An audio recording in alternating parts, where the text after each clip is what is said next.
Okay, bismillahirrahmanirrahim. Assalamualaikum warahmatullahi taala wabarakatuh. Alhamdulillahirabbil wassalatu wassalamu ala asyrafil anbiya wal mursalin wa ala alihi wa sahbihi wa barik wasallim ajma'in.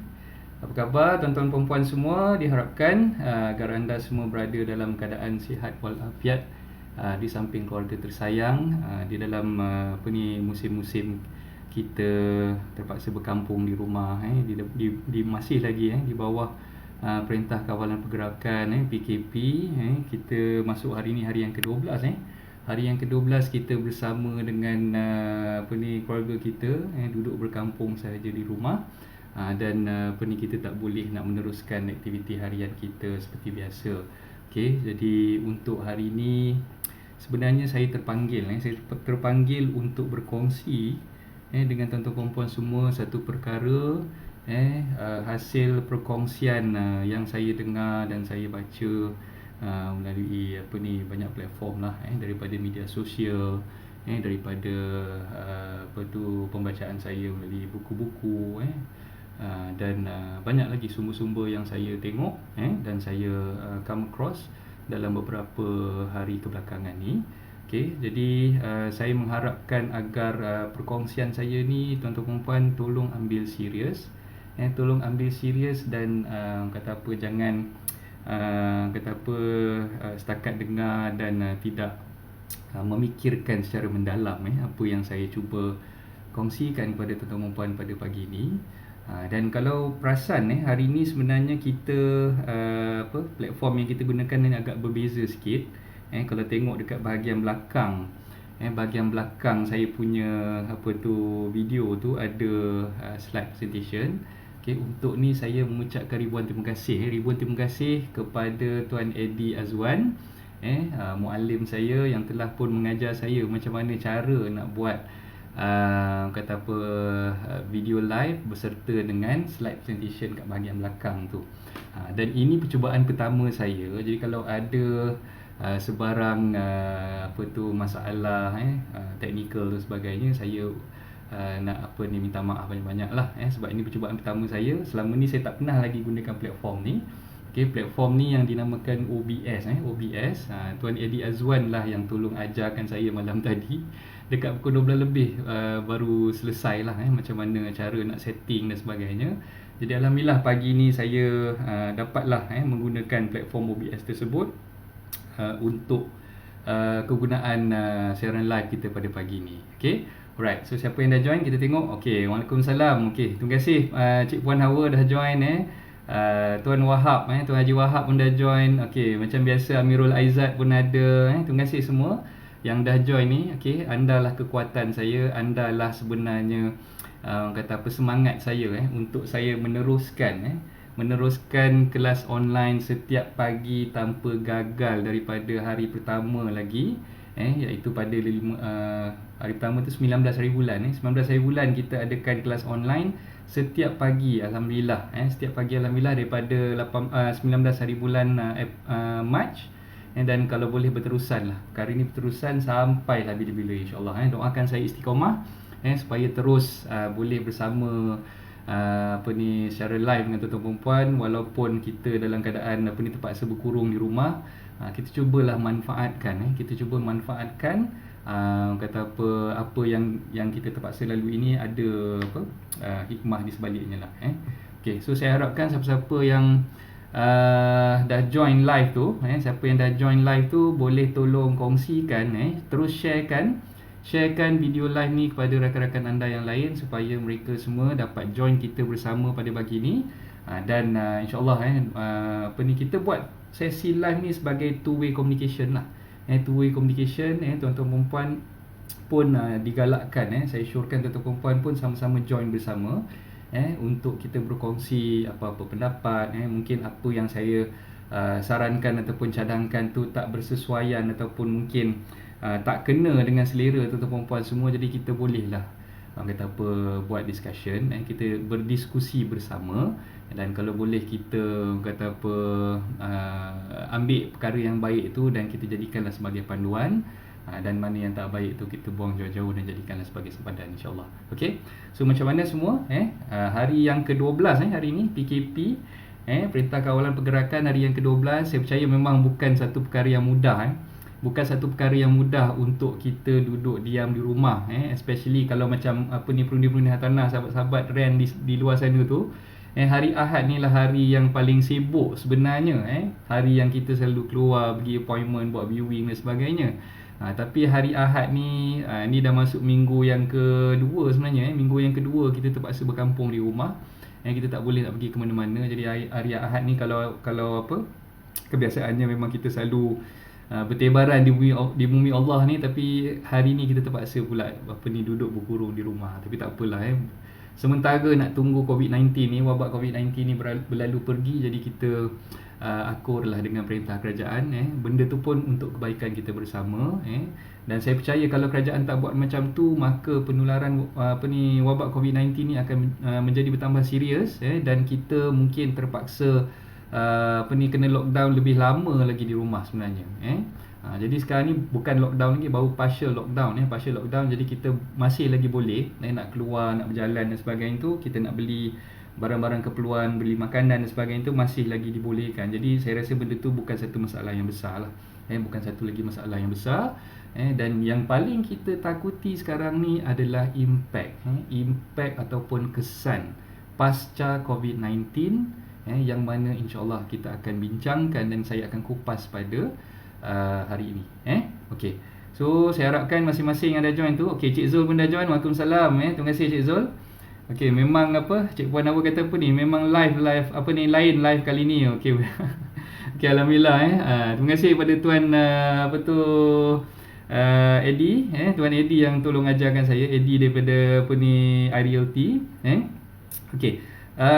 Kalau tuan-tuan perempuan tengok dalam 2 hari kebelakangan ni, sebenarnya apa yang saya ingin kongsikan kepada tuan-tuan perempuan semua ni, ilmu ni sikit sebanyak saya dapat daripada perkongsian Tuan Erman Taib.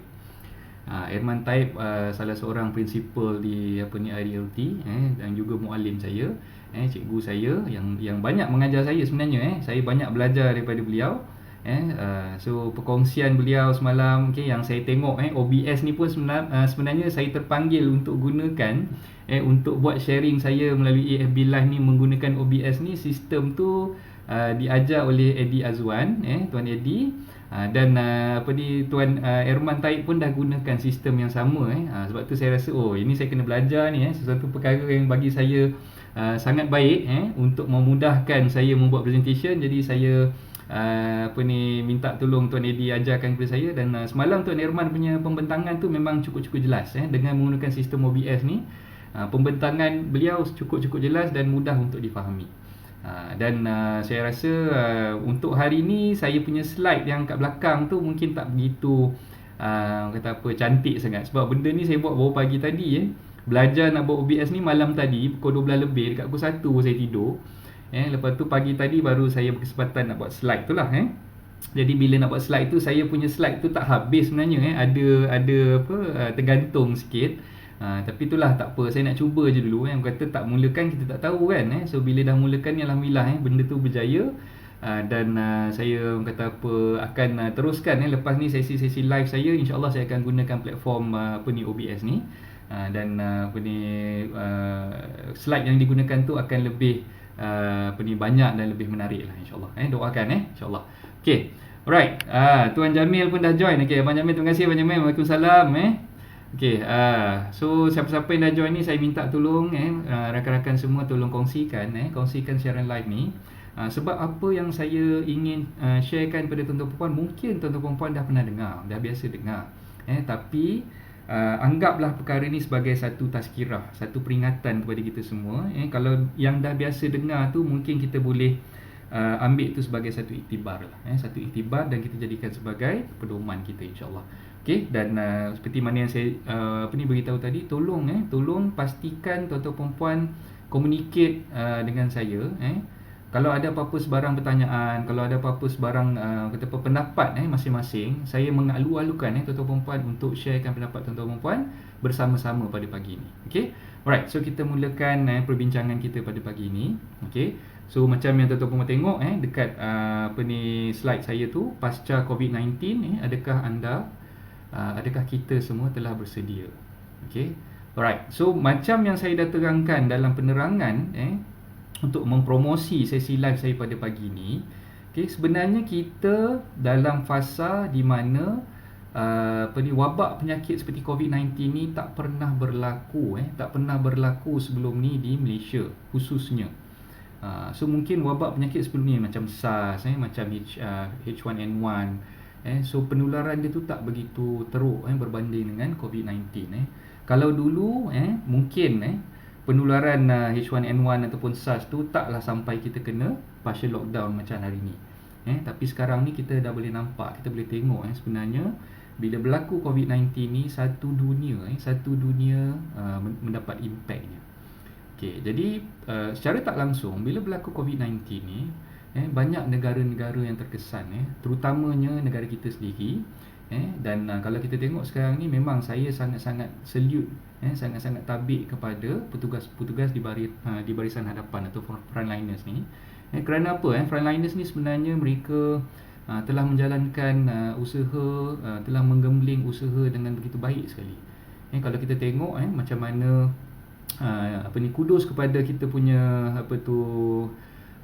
Ketua Pengarah Kesihatan Datuk Dr. Hisham, kerana dengan usaha yang dijalankan oleh pihak Kementerian Kesihatan di bawah kelolaan beliau telah pun bagi saya berjaya setakat ni untuk membendung penularan wabak COVID-19 ni dengan begitu berkesan. Okey, kita tak boleh nafikan sebab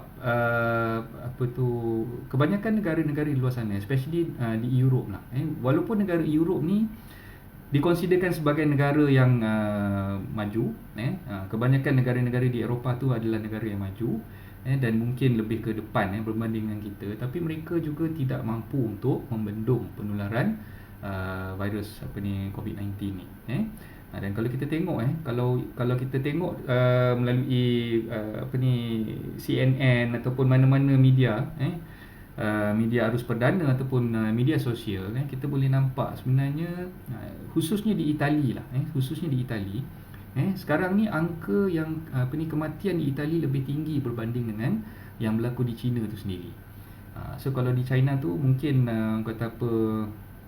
mereka dah berjaya membendung selama beberapa bulan, mereka terpaksa lockdown, mereka terpaksa berkurung di rumah, dan alhamdulillah di China pun sekarang ni keadaannya beransur pulih.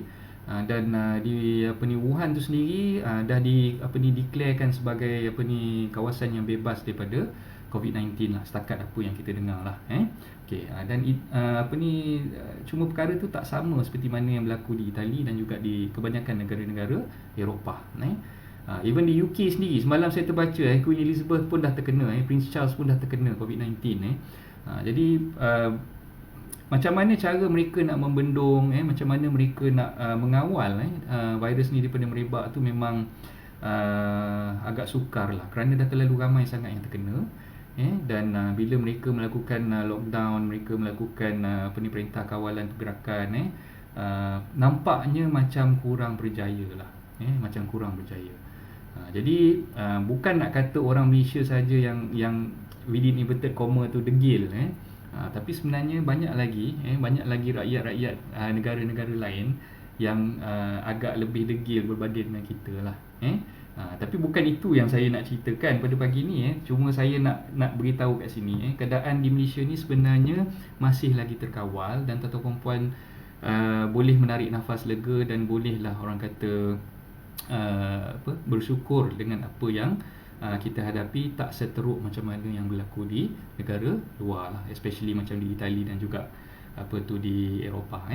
Okey, dan kudos kepada semua barisan-barisan petugas hadapan, frontliners kita, doktor, jururawat, abang-abang polis, ketentera, APM dan banyak lagi lah.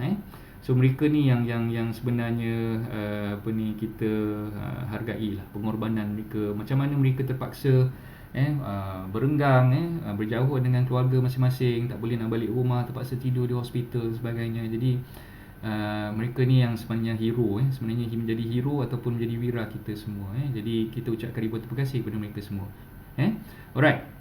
So untuk perbincangan kita pada pagi ini, sebenarnya apa yang ingin saya ceritakan bukan tentang bahayanya COVID-19. Saya rasa masing-masing semua dah tahu macam mana COVID-19 ni boleh merebak melalui sentuhan, melalui orang kata apa, titisan air, melalui udara, melalui jangkitan daripada orang perseorangan. Sebab tu kita perlu adakan social distancing dan sebagainya. Itu semua you all dah tahu. Tuan-tuan perempuan semua dah lebih arif berbanding dengan saya. So saya tak nak kupas tentang isu tu, dan saya juga tak nak kupas tentang macam mana cara kita nak, orang kata apa, menjarakkan diri kita daripada terkena wabak penyakit tersebut lah. Sebab semua tu memang tuan-tuan perempuan dah tahu dah. Okay. Yang ingin saya kongsikan pada tuan-tuan perempuan semua pada pagi ni mungkin lebih kepada pasca ataupun selepas wabak COVID-19 ni dapat dibendung. Okay. So tuan-tuan perempuan pernah terfikir tak? Pernah tak tuan-tuan terfikir kenapa Perdana Menteri kita Tan Sri Muhyiddin Yassin mengumumkan tentang suntikan ataupun apa yang dipanggil bantuan bantuan kepada masyarakat secara umumnya daripada golongan B40 sampailah ke T20, yang mana Tan Sri Muhyiddin maklumkan bahawa tidak ada satu-satu golongan pun yang tertinggal daripada bantuan yang diumumkan oleh beliau dalam 2 hari lepas lah.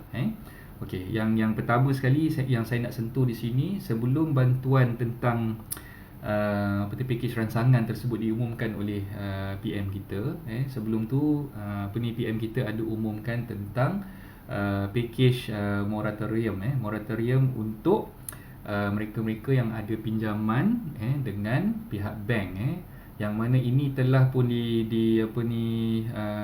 usahakan ataupun dimulakan oleh Bank Negara Malaysia, dan Bank Negara Malaysia telah pun mendapat kerjasama daripada keseluruhan bank-bank komersial di Malaysia. Dan insya-Allah kalau kita tengok daripada maklumat tersebut, bermula pada 1 bulan April 2020 akan bermulalah kita punya penangguhan. Kalau siapa yang nak pilih, okey, benda tu adalah optional. Siapa yang nak pilih boleh, tak nak pilih pun tak apa. Dan saya percaya masing-masing telah pun menerima di handphone masing-masing melalui SMS, ada yang melalui WhatsApp. Pihak bank tuan-tuan perempuan semua telah pun memaklumkan pada tuan-tuan perempuan bagaimana caranya untuk meneruskan dengan mendapat moratorium tersebut ataupun mendapat penangguhan dari segi bayaran installment ataupun bayaran bulanan tuan-tuan perempuan kepada pihak bank. Okey, so sebenarnya tuan-tuan perempuan tak perlu nak apply, benda tu akan diberikan secara automatik. Jadi tak perlu nak apply, kita boleh terus tidak membayar kepada pihak bank sekiranya kita menepati syarat-syarat yang telah ditetapkan oleh Bank Negara Malaysia lah. Okey, antara syaratnya yang saya boleh recap kat sini adalah kita tidak mempunyai apa-apa tunggakan dalam tempoh 90 hari kebelakangan ni. Okey, so maknanya lebih daripada 90 hari tu tak boleh. Kalau katalah kita ada tunggakan, katalah pada bulan 1 baru-baru ni kita ada tunggakan yang kita tak boleh nak bayar kepada bank yang kita buat pinjaman tersebut. Okey, so maknanya dia 90 hari, maknanya sebelum tu lah, sebelum dalam tempoh 90 hari kita tidak boleh ada apa-apa tunggakan ataupun bayaran yang kita miss daripada installment bulanan kita. So selayaknya bila kita tak ada apa-apa tunggakan tu, kita dah automatically dikonsiderkan sebagai orang yang berkelayakan untuk mendapat moratorium tersebut. Okey, so bila dah dapat moratorium tu, maknanya kita perlu faham dan kita perlu tahu kenapa kerajaan buat moratorium ni selama 6 bulan. Kenapa dia tak buat dalam tempoh yang mungkin 3 bulan sahaja? Kenapa dia tak buat dalam tempoh 4 bulan sahaja? Okey, kerana saya percaya sebenarnya bila kerajaan umumkan penangguhan bayaran moratorium ni selama 6 bulan, sebenarnya kerajaan dah nampak impak ke atas ekonomi negara oleh penularan wabak COVID-19 ni akan berpanjangan, bukan setakat sampai habis tempoh PKP ni sahaja semata-mata. Sebenarnya impak dia tu akan berlanjutan sehingga hujung tahun 2020 ni ataupun mungkin lebih panjang lagi daripada situ. Jadi sebenarnya mesej yang ingin disampaikan oleh Tan Sri Muhyiddin Yassin tersebut adalah untuk kita semua lebih bersedia nak menangani impak pasca COVID-19 tersebut. Kalau kita tengok sekarang ni pun kebanyakan industri yang bukan dikonsiderkan sebagai essential services ataupun yang mungkin dalam bidang essential services tu pun dah terkesan dengan penularan wabak COVID-19 ni. So kalau kita tengok sekarang ni, macam contoh yang paling terkesan sekali dalam bidang pelancongan. Bidang pelancongan, hotel tak ada pelanggan, tak ada orang yang menginap, penerbangan, banyak kapal terbang yang duduk di airport berbanding yang terbang di angkasa. Dan perkara ni saya telah pun share kepada tuan-tuan puan semua dalam email yang saya hantar kepada siapa yang ada di dalam email chain saya. Di dalam email chain saya tu saya dah pun kongsikan tentang betapa risaunya saya melalui email yang saya hantarkan kepada tuan-tuan puan beberapa minggu lepas lah. Kalau tak silap saya last week saya hantarkan email tersebut. Dan saya percaya kebanyakan rakan-rakan kat sini semuanya ada yang dah menerima email tersebut dan ada yang membalas email tersebut dengan menyatakan persetujuan dengan apa yang saya kongsikan lah. Alright, Tuan Eddie pun dah join. Terima kasih banyak-banyak Tuan Eddie. Waalaikumsalam Tuan Eddie. Tuan Herman Taib pun dah join. Terima kasih Tuan Herman. Ni semua muallim-muallim saya ni. Tuan Eddie dah ajar saya macam mana cara nak menggunakan OBS malam tadi. Terima kasih banyak-banyak. Saya tabik spring pada Tuan Eddie. Tolong saya nak settingkan macam mana OBS ni. Alhamdulillah pagi ni kita dah boleh gunakan. Terima kasih banyak-banyak Tuan Eddie. Right, Tuan Herman pula. Saya pinjam sedikit sebanyak kata-kata Tuan Herman malam tadi dan juga hari sebelumnya berkenaan dengan sharing Tuan Herman tu sangat-sangat bagus, sangat-sangat tip-top. Dan saya syorkan saya syorkan kepada tuan-tuan puan semua, siapa yang belum follow Tuan Herman Taib tu sila follow. Sila follow Facebook page beliau Herman Taib.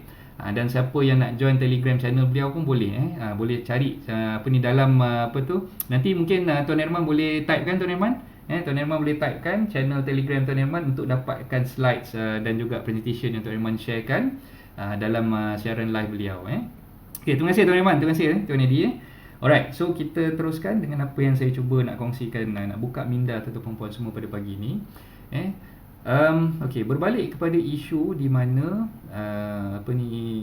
daripada email yang saya hantarkan, yang saya dah emailkan kepada tuan-tuan puan semua. Melalui email tersebut saya cuba nak menjentik minda tuan-tuan puan semua. Dan perkongsian saya tu pun saya ada postkan di dalam Facebook page Syartana dan Anda. Kalau tuan-tuan puan boleh scroll di bawah-bawah tu minggu lepas, posting tu saya ada buat minggu lepas. Saya rasa begitu risau sebenarnya. Saya risau dengan lifestyle kita sekarang ni yang masih tak berubah, yang mungkin bukan nak kata semualah, segelintir daripada kita. Segelintir daripada kita ni yang mungkin masih lagi belum sedar, belum dibangkitkan ataupun dibangunkan daripada mimpi-mimpi indah. Kalau yang masih belum bangun, yang belum bangkit lagi tu, saya harapkan tuan-tuan puan perlu bangkit sekarang, perlu sedar sekarang. Dan saya harapkan perkongsian yang saya buat pada pagi ni, perkongsian yang Tuan Herman buatkan pada malam semalam dan malam sebelumnya, dan insya-Allah malam ni Tuan Eddie, saya percaya Tuan Eddie pun ada nak buat live untuk ceritakan kepada kita berkenaan dengan pengiraan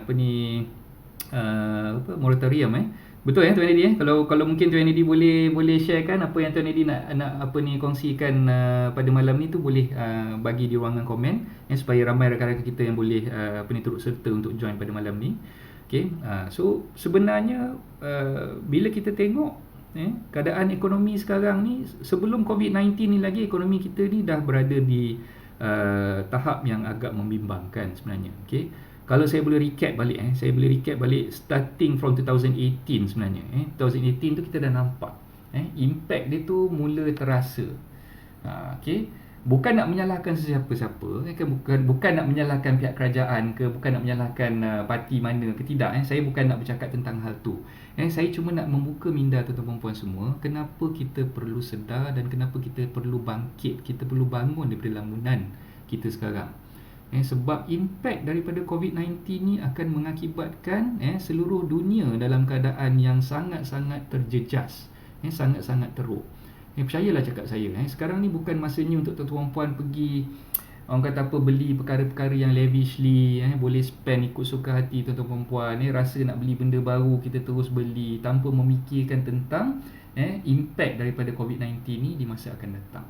Sebab tu saya bukan bergurau sebenarnya dalam posting saya di Facebook personal saya baru ni. Saya cakap mentang-mentang Lazada tengah buat sale dan Bank Negara pula bagi moratorium, jangan pula korang pergi habiskan duit yang hasil daripada moratorium penangguhan 6 bulan tu pergi shopping sesuka hati tanpa kawalan mengikut sangat nafsu tu.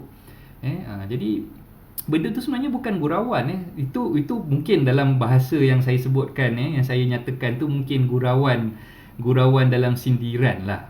Gurauan dalam sindiran. So kalau tuan-tuan perempuan faham dan nampak apa yang saya cuba sampaikan ni, sebenarnya inilah masanya yang tuan-tuan perempuan perlu banyakkan simpanan.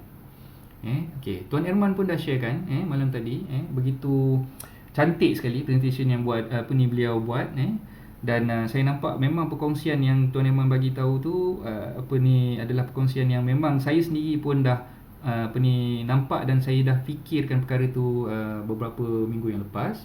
Dan hari ini kita terpaksa berceritakan tentang benda tu. Saya skip sekejap kelas online saya untuk buku tips mudah jual beli tanah tu. Okey, insya-Allah kita akan sambung lagi topik-topik berkenaan tips mudah jual beli tanah tu esok. Cuma hari ni saya nak menyerulah, saya nak menyahut seruan Tuan Erman semalam supaya mengingatkan tuan-tuan perempuan semua. Okey, mungkin dalam rancangan live ni kita boleh sama-sama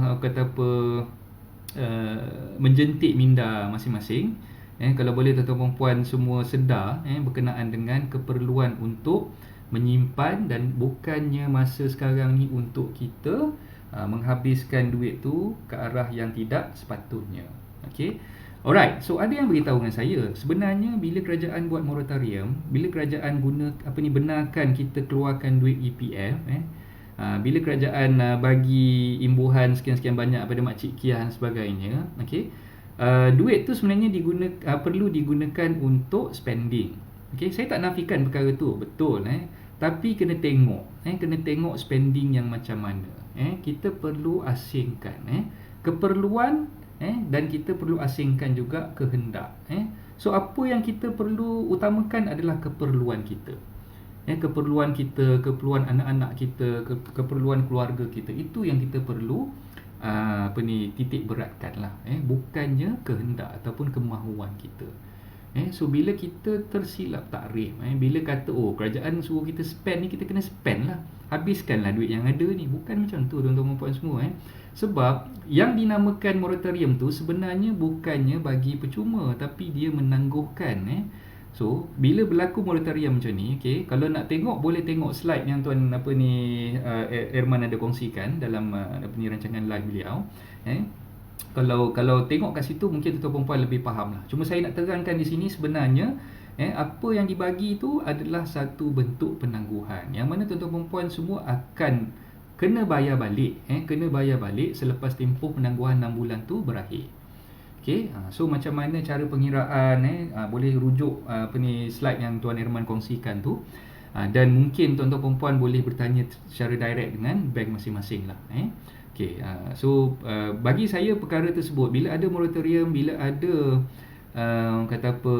kelonggaran di pihak Bank Negara Malaysia dan juga bank-bank komersial yang lain, kita perlu ambil peluang tu dengan bijak. Kalau dulu sebelum tuan-tuan perempuan menghadapi krisis dengan wabak COVID-19 ni, tidak pernah pun menyimpan. Kalau dulu nak simpan RM50 sebulan pun susah. Alasannya kenapa? Sebab komitmen terlalu tinggi. Komitmen apa yang terlalu tinggi tu? Ada bayar kereta, ada bayar rumah, ada bayar personal loan, ada bayar kredit card. Jadi tak boleh nak menyimpan. Bukan tuan-tuan perempuan saja, saya pun kadang-kadang jadi macam tu. Saya ni yang sedang bercakap dengan tuan-tuan perempuan ni, saya bercakap ni berdasarkan pada pengalaman saya sendiri sebenarnya. Saya tak nak tuan-tuan perempuan terjebak, saya tak nak tuan-tuan perempuan menyesal dengan langkah yang tidak betul yang telah tuan-tuan perempuan buat. Sebab tu saya sangat-sangat mengharapkan, saya sangat-sangat menyeru tuan-tuan perempuan semua untuk menjaga kewangan masing-masing, untuk plan kewangan masing-masing, supaya tuan-tuan perempuan tidak membelanjakan wang yang ada tersebut dengan sewenang-wenangnya. Sebab impak terhadap COVID-19 ni bukan setakat sebulan dua saja tuan-tuan perempuan. Kita akan menghadapi impak tsunami COVID-19 ni mungkin saya jangkakan lebih daripada setahun. Lebih daripada setahun. Kalau kita tengok sekarang ni, macam saya beritahu tadi, perusahaan banyak yang dah ditutup. Tak boleh beroperasi. Kapal terbang tak boleh nak terbang. Pelancong-pelancong tak boleh nak masuk.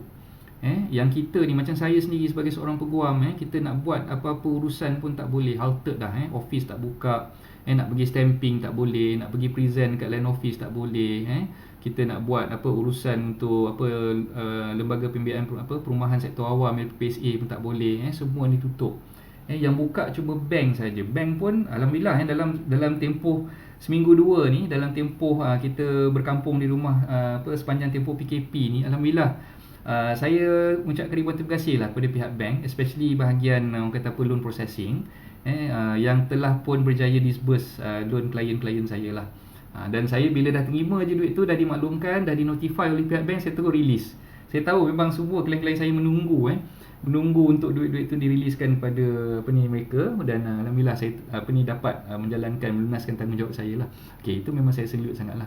Okey, tapi itulah berbalik pada benda tadi tu, banyak perusahaan yang terpaksa ditutup. Kalau takkan kerajaan buat moratorium ni.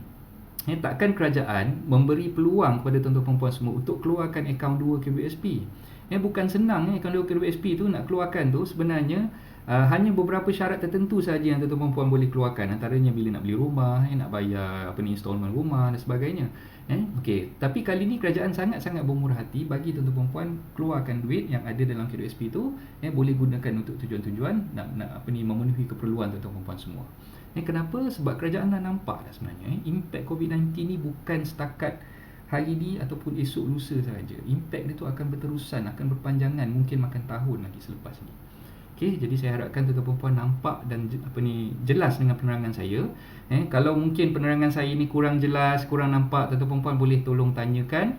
Boleh bagi apa-apa kemusykilan ataupun soalan tu di ruangan komen. Kita ada Tuan Herman kat sini. Tuan Herman pun boleh tolong jawabkan untuk saya. Saya sendiri pun insya-Allah akan tolong jawabkan. Tuan Eddie pun ada, dan rakan-rakan yang lain boleh kita berkongsi kita punya pendapat. Dan saya tak kata apa yang saya ceritakan ni saya betul semuanya. So mungkin ini lebih kepada pendapat peribadi saya. Pendapat peribadi saya, dan mungkin perkongsian saya ni sekurang-kurangnya boleh menjentik minda tuan-tuan perempuan semualah. Okey, so bila dah keluarkan duit EPF, bila dah tangguhkan bayaran installment ataupun pinjaman kita kepada pihak bank, apa yang kita perlu buat dengan duit yang ada tu? Okey, jawapan saya yang paling tuan-tuan perempuan perlu buat adalah selesaikan hutang-hutang jahat. Saya syorkan tuan-tuan perempuan selesaikan dulu hutang-hutang jahat. Okey, apa yang dikatakan hutang-hutang jahat tu? Okey, dalam perkongsian saya bulan lepas, dalam siaran live saya bulan lepas, saya ada ceritakan tentang inilah masanya tuan-tuan perempuan perlu kambus hutang-hutang yang tak perlu. Kambus hutang-hutang yang tak perlu, dengan cara menyimpan duit yang ada tu, dan gunakan duit yang tuan-tuan perempuan simpan tu untuk selesaikan dulu hutang-hutang jahat. Okey, takrifan hutang-hutang jahat ni macam mana? Hutang-hutang jahat ni sebenarnya yang pertama, kita tengok kadar interest yang paling tinggi sekali di kalangan hutang-hutang yang kita ada. Okey, so kalau secara dasarnya, kita tengok secara dasarnya, hutang yang paling tinggi interestnya adalah credit card. Jadi, okey, saya syorkan sekarang ni, katalah tuan-tuan perempuan boleh menggunakan duit simpanan yang tuan-tuan simpan tadi, hasil daripada moratorium, tak bayar monthly installment kereta ataupun rumah tadi tu, ambil duit tu, mungkin 70% dari situ tuan-tuan perempuan akan gunakan kambus hutang yang jahat tadi. Nampak? Kambus hutang yang jahat tu tadi. So bila dah kambus hutang yang jahat tu, setidak-tidaknya bila tuan-tuan perempuan dah kambus hutang yang jahat tu, tuan-tuan perempuan boleh gunakan baki lebihan yang 30% lagi tu untuk simpanan pula. Untuk disimpan pula. Jadi saya syorkan kat sini 70-30. 70% gunakan untuk kambus hutang jahat, hutang kredit kad yang ada tadi tu. Yang 30% lagi gunakan untuk simpanan ataupun mungkin perbelanjaan harian untuk keperluan harian kita lah. Okey, itu syur saya yang pertama. Okey. Sure saya yang kedua sebenarnya bila dah ada moratorium, bila dah ada duit KWSP, tuan-tuan perempuan perlu faham bahawa perkara tersebut ada, interest yang ada di apa, dikenakan oleh pihak bank, perlu dibayar oleh kita. Dia bukannya percuma, bayaran tangguhan tu dia ada interest yang kita akan terpaksa bayar kepada pihak bank. Jadi kalau boleh adakan daripada simpanan 30% yang saya syorkan untuk simpan tadi tu, adakan pecahan daripada situ. Kalau nak pastikan berapa persen tu kena check dengan pihak bank, berapa interest yang sebenarnya tuan perempuan perlu bayar pada setiap bulan kepada loan yang kereta ataupun loan rumah tuan perempuan tadi. Minta pihak bank confirmkan berapa nilainya dan kena simpan duit tersebut ataupun kena kumpulkan duit tersebut untuk tuan-tuan perempuan bayar secara lamsam kepada pihak bank selepas tempoh moratorium 6 bulan ni selesai. Katalah masuk bulan ke-7 nanti dah check dah. Okey, loan rumah tuan-tuan perempuan interestnya sebulan lebih kurang dalam katalah 300 sebagai contoh. Okey, ataupun mungkin loan kereta installment bulan tu mungkin faedahnya yang dikenakan tu adalah RM50 sebagai contoh. Okey. Dan saya tak nafikan ada some banks yang mana dia mengecualikan faedah di sepanjang tempoh moratorium. Ada setengah bank yang buat macam tu tapi on the safe side sebenarnya tak salah untuk kita ambil langkah berjaga-jaga. Kita ketepikan percentage yang sepatutnya kita ketepikan tu mengikut apa yang telah maklumkan oleh pihak bank. Bila kita check dengan pihak bank, kita call mereka, kita dapatkan maklumat, okey, bulan ni sebenarnya interest untuk rumah saya berapa, bulan ni interest untuk kereta saya berapa. Jadi kita dah kumpulkan setiap bulan selama 6 bulan tu, kita dah ketepikan duit-duit tu.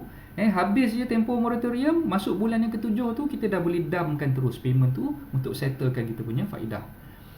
Sekurang-kurangnya ia boleh mengurangkan bayaran faedah kita kepada pihak bank lah.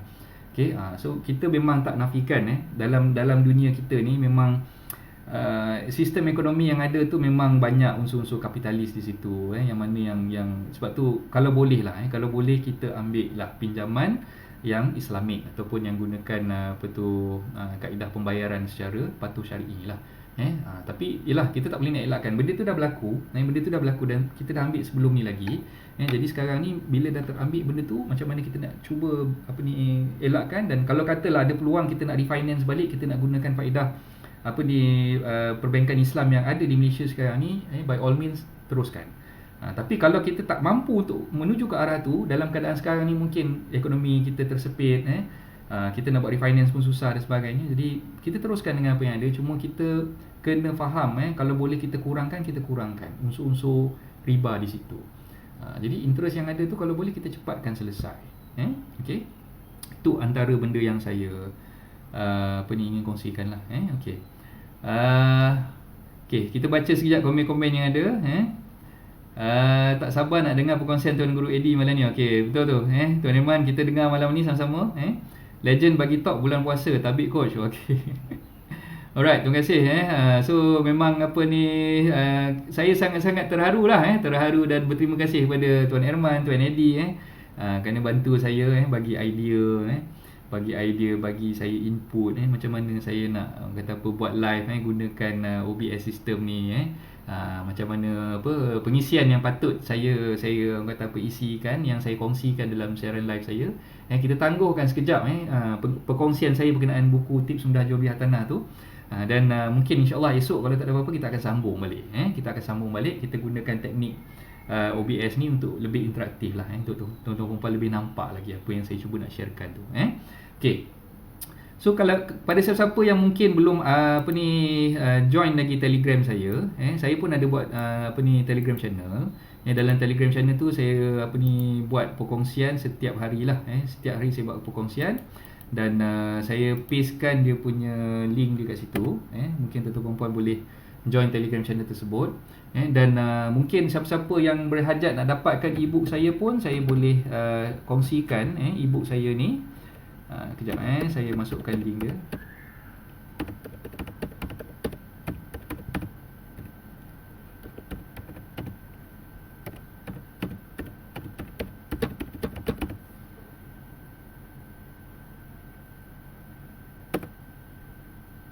Okey.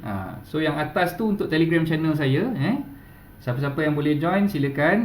Dalam tu tiap-tiap hari saya bagi perkongsian video-video saya. Saya dah sharekan dalam YouTube. Saya akan sharekan juga di dalam Telegram.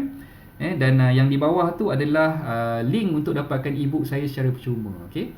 Saya tak jual e-book ni, saya bagi secara percuma je. Siapa-siapa yang nak boleh nak download boleh masuk ke link tersebut dan sama-sama kita boleh orang kata belajar lah daripada e-book yang saya buat tu lah.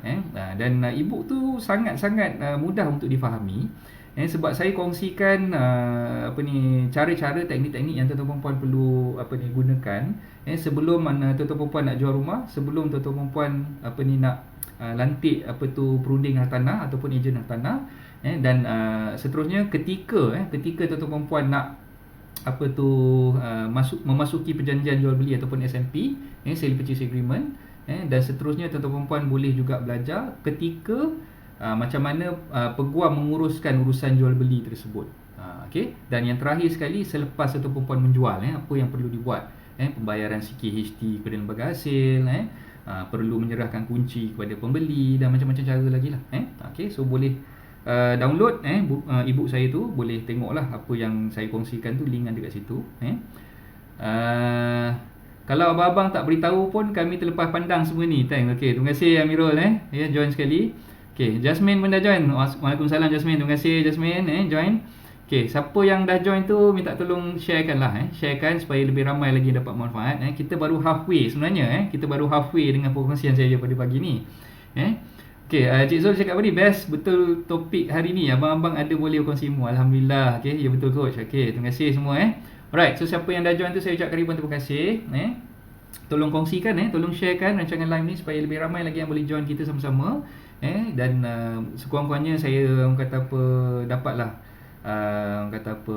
berkongsi ilmu ni kepada seramai mana orang yang boleh untuk kita sama-sama belajar. Okey. Alright, berbalik kepada topik moratorium tadi Okey, so bila kita dah buat tadi langkah-langkah untuk kita selesaikan bayaran hutang kita kepada pihak bank, terutamanya hutang-hutang jahat. Okey. So ada yang tanya, okey, coach, lepas dah settle hutang jahat ni nak buat apa pula? Okey, so janganlah pula katalah hutang jahat tuan-tuan puan, kredit kad tu katalah ada 12,000 sebagai contoh. Dah habis dah bayar 12,000 tu dengan duit penangguhan bayaran kereta dengan rumah tadi tu dah gunakan, settlekan yang 12,000 hutang kredit kad tadi tu. Okey, lepas tu nak buat apa pula coach? Boleh ke kita gunakan spend duit tu untuk tujuan-tujuan yang kita nak beli barang kehendak kita ataupun kemahuan kita? Jawapannya tak boleh, tak boleh. Okey. Saya terpanggil untuk berkongsi dengan tuan-tuan puan semua, dan perkara ni pun saya telah pun kongsikan dalam posting saya sebelum ni. Okey, saya suka ikut saya suka follow Dr. Azizul Azli. Okey, siapa-siapa yang mungkin dah biasa dengan nama tu, dia pun perkongsian beliau memang sangat-sangat bagus. Bagi saya sangat bagus. Dalam channel Telegram yang beliau buat juga, Dr. Azizul pun ada ceritakan tentang banyak perkara lah. Dia membuka minda kebanyakan daripada kita untuk membeli rumah daripada awal.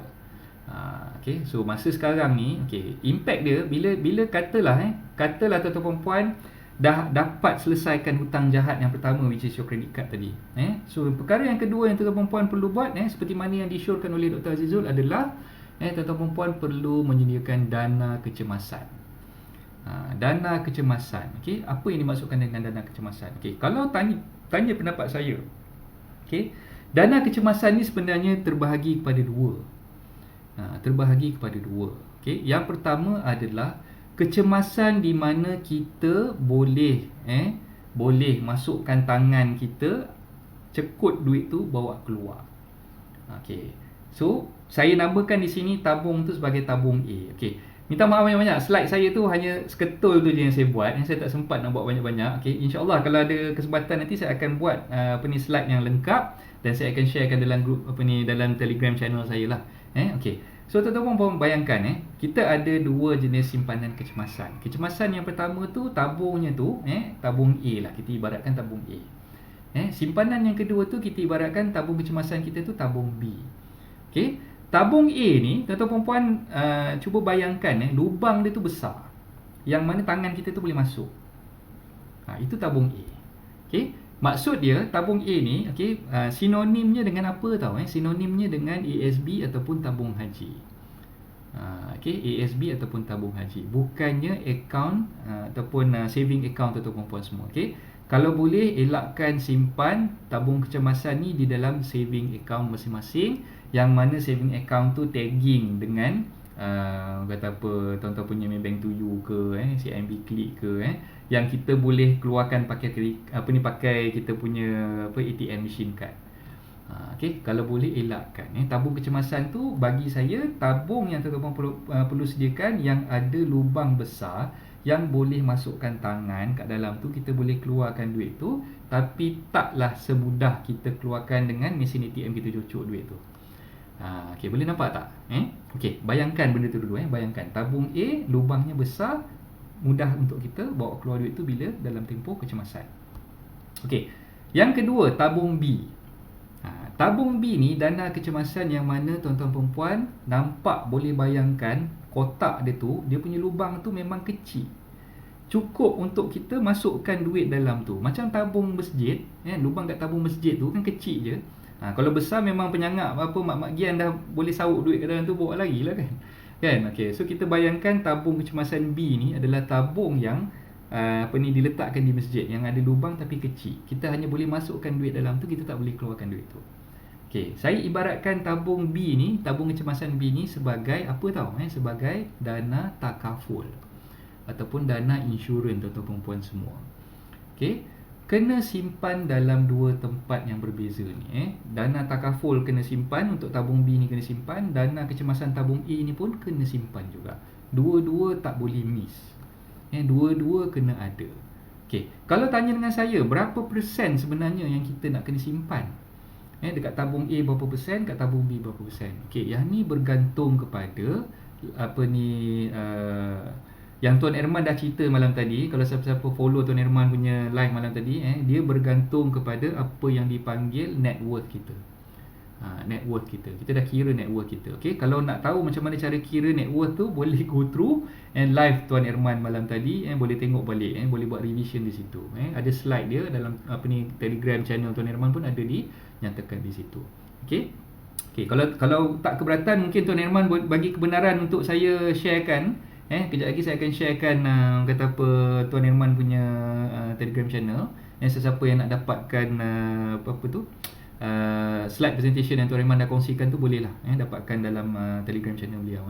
Okay, so yang saya nak beritahu kat situ sebenarnya berdasarkan kepada net worth kita. Kita nak kena tengok net worth kita tu berapa banyak, dan berapa banyak sebenarnya kita perlu sediakan dana kecemasan untuk tujuan yang pertama kotak A tadi, dan juga untuk kotak B tadi. Okay, katalah kita dah anggarkan net worth kita ni lebih kurang 200,000. 200,000. Okey, jadi kalau kita dah tahu net worth kita ni sebanyak 200,000, maknanya dana kecemasan yang B ni tadi, kita perlu ada apa yang dipanggil sum covered. Sum covered ni bernilai 200,000 juga. Kenapa? Sebab kalau katalah na'udzubillah, minta jauh, apa-apa berlaku pada saya ataupun apa-apa berlaku pada tuan-tuan perempuan semua, okey, sum covered ni yang akan dibayar oleh syarikat takaful kepada beneficiary ataupun kepada waris-waris tuan-tuan perempuan semua sebagai yang dipanggilkan hibah. Okey, so setakat ni dulu yang tuan-tuan perempuan perlu faham, setakat ni dulu. Nanti mungkin ada rakan-rakan kita di kalangan ejen-ejen takaful, di kalangan ejen-ejen insurans yang lebih mahir daripada saya, dia boleh berkongsi tentang topik ni di page masing-masing lah. So boleh follow mereka. Antaranya macam sahabat saya, saudara Zamzari, so itu semua antara kawan-kawan saya yang buat takaful. Saudara Humaizi, saudara Hashim Ismail, itu antara yang nama-nama yang saya boleh sebutkan lah, yang kawan-kawan saya yang buat sharing pasal takaful ni.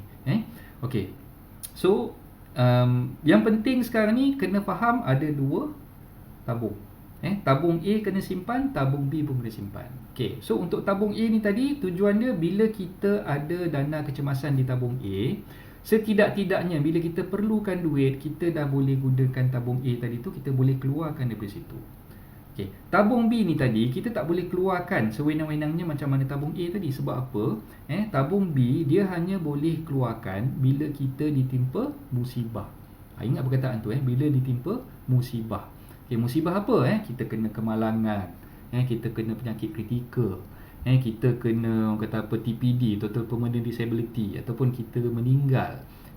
So ini sahaja cara macam mana tabung B tadi boleh kita gunakan duitnya, ataupun waris-waris kita mendapat benefit daripada situ. Okay, so bila kita dah ada simpanan di dalam tabung A dan juga tabung B, insya-Allah kita penuhkan sebanyak mana yang boleh, kita penuhkan sebanyak mana yang boleh, dan kita dianggap selamat lah, insya-Allah. Kita dianggap selamat. Kalau kita dah tak ada nanti pun sekurang-kurangnya waris yang kita tinggalkan, anak-anak, isteri yang kita tinggalkan tu berada dalam keadaan yang selamat, dan mereka berada dalam keadaan yang financial, orang kata apa, capable lah, orang kata. So dia tidaklah terlalu terdesak sangat dalam keadaan yang mungkin tersepit. Tuan-tuan perempuan pun tak nak tengok anak-anak tuan perempuan berada dalam keadaan yang tersepit. Bila kita dah tak ada nanti, dia merayu minta bantuan daripada orang, dia terpaksa menjual apa-apa yang kita tinggalkan kepada mereka. So bukan itu yang kita nak, kan? Betul tak? Alright. So itulah yang saya perlu tekankan di sini. Lepas dah settlekan hutang jahat, gunakan duit yang ada untuk menyimpan kat mana? Menyimpan di 2 tabung yang saya syorkan ni tadi.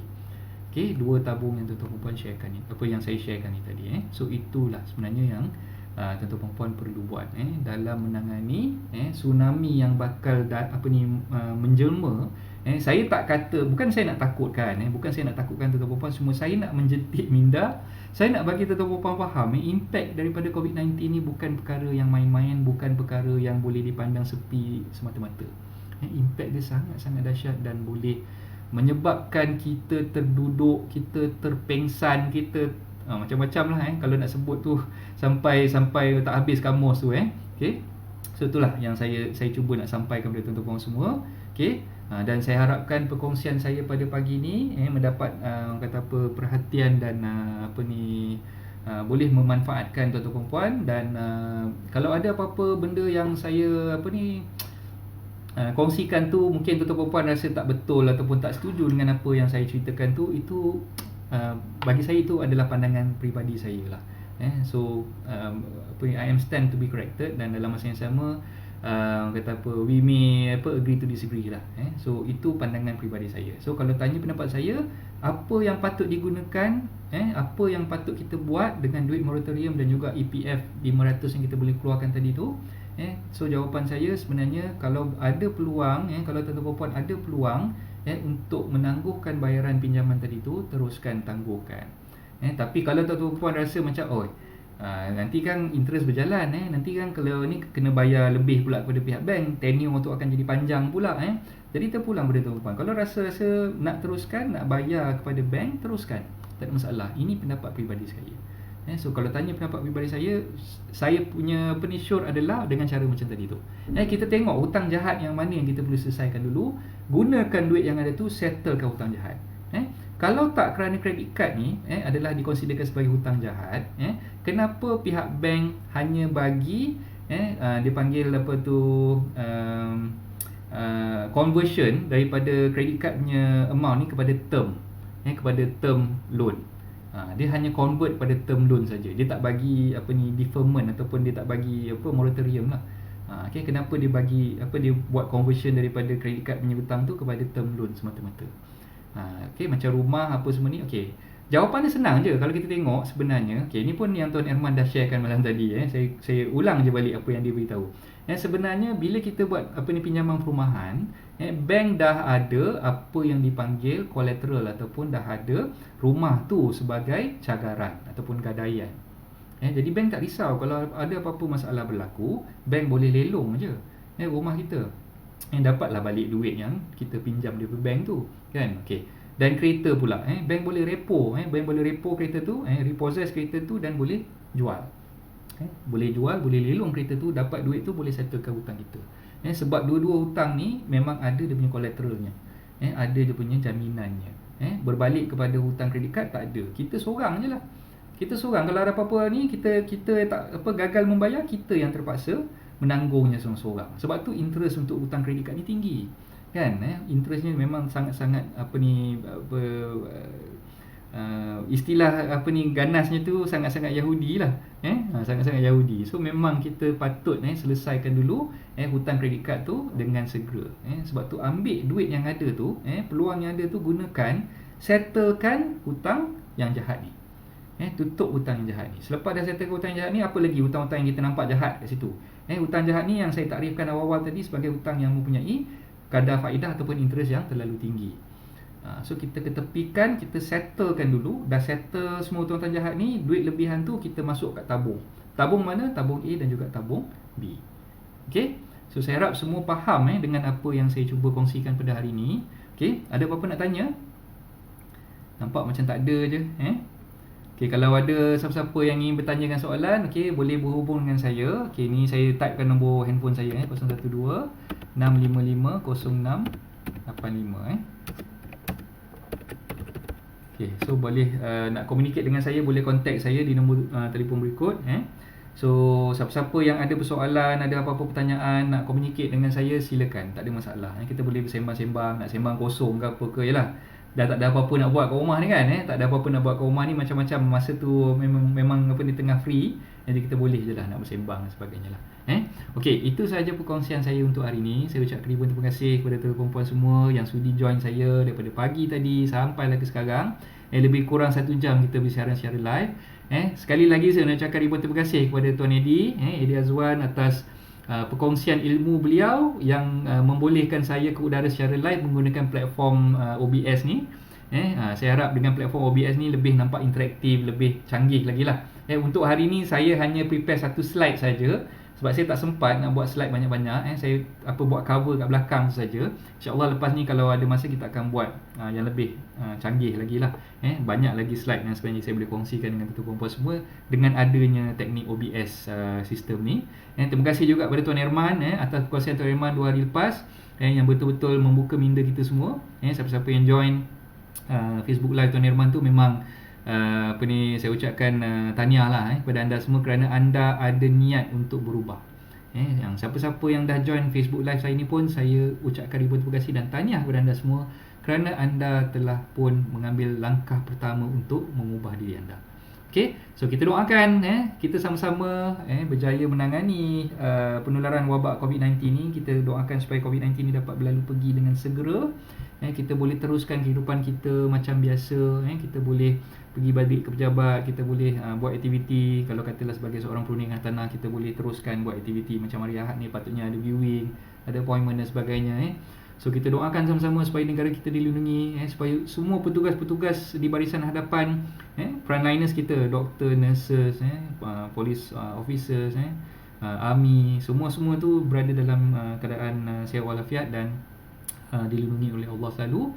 Dan saya minta maaf banyak-banyak sekiranya apa yang saya kongsikan ni mungkin ada terkasar bahasa, ada perkara-perkara yang saya sebutkan itu tidak menyantuni apa yang tuan-tuan puan fahami. So itu saya minta maaf awal-awal dululah. Okay, so kita jumpa lagi esok, insya-Allah, untuk kita kongsikan lebih banyak lagi topik-topik yang menarik dalam rancangan live kelas online bersama saya Aizat Ismail. Okay, dan kita tengok ada yang ni perkongsian yang baik walaupun first join. Okay, Moshai Matul. Okay, terima kasih Puan Moshai Puan Moshai. Terima kasih Puan Moshai. Okay, right, insyaAllah kita teruskan lagi sesi perkongsian live ada esok hari pukul 10 pagi macam biasa. Kita teruskan lagi pembelajaran kelas online bersama saya di Facebook page Syaitan Anda. Okay, so siapa yang belum follow page saya tu, silakan follow dan pastikan tuan-tuan puan klik di bahagian see first, supaya tuan-tuan puan tak terlepas perkongsian ataupun notification